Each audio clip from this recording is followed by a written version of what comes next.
আসসালামু আলাইকুম ভাই। ওয়ালাইকুম আসসালাম। কেমন আছেন আপনি? এগুলা এই পিঠার নাম কি ভাই? পাটি সাপ্তাহ পিঠা পাটি সাপটা। এটা কখন বিক্রি করেন? মাঝে মধ্যে বিক্রি করি এক এক জায়গায়। সপ্তাহে একদিন না, দুদিন না, প্রতিদিনই? সপ্তাহে একদিন আসি, মাঝে মধ্যে আই আবার হঠাৎ। কিরম বিক্রি হয়? অনেক, মোটামুটি ভালোই। আলহামদুলিল্লাহ। যাই হোক, ব্যবসা করা হলো সুন্নাত।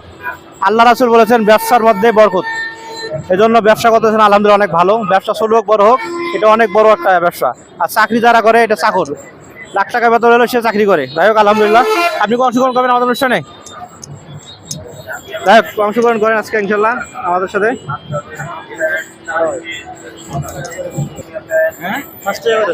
আসসালামু আলাইকুম প্রিয় দর্শক, আপনারা এই ভাইয়ের দোকান থেকে পিঠার নাম কি বললেন ভাই? পাটি সাপ্তাহ পিঠা। পাটি সাপটা পিঠা সবাই খাবেন ইনশাল্লাহ, আমরাও খাবো ইনশাল্লাহ ভিডিও করার পরে। যাই হোক, অনেক সুস্বাদু। তো আপনারা সবাই এখানে আসবেন, পাটি সাপটা পিঠা খাবেন। এই ওভার ব্রিজের উপরে বিক্রি করা হয়। এই ছোট ভাইরা খাইতেছে পিঠাগুলো, দেখতে অনেক সুন্দর লাগে আলহামদুলিল্লাহ। যাই হোক, ভাইকে আমরা এখন কুইজ 3টি প্রশ্ন করব। ভাই উত্তর দিতে পারলে ভাইয়ের জন্য একটি ছোট পুরস্কার থাকবে আলহামদুলিল্লাহ। ভাই, আপনার জন্য প্রথম প্রশ্ন হলো,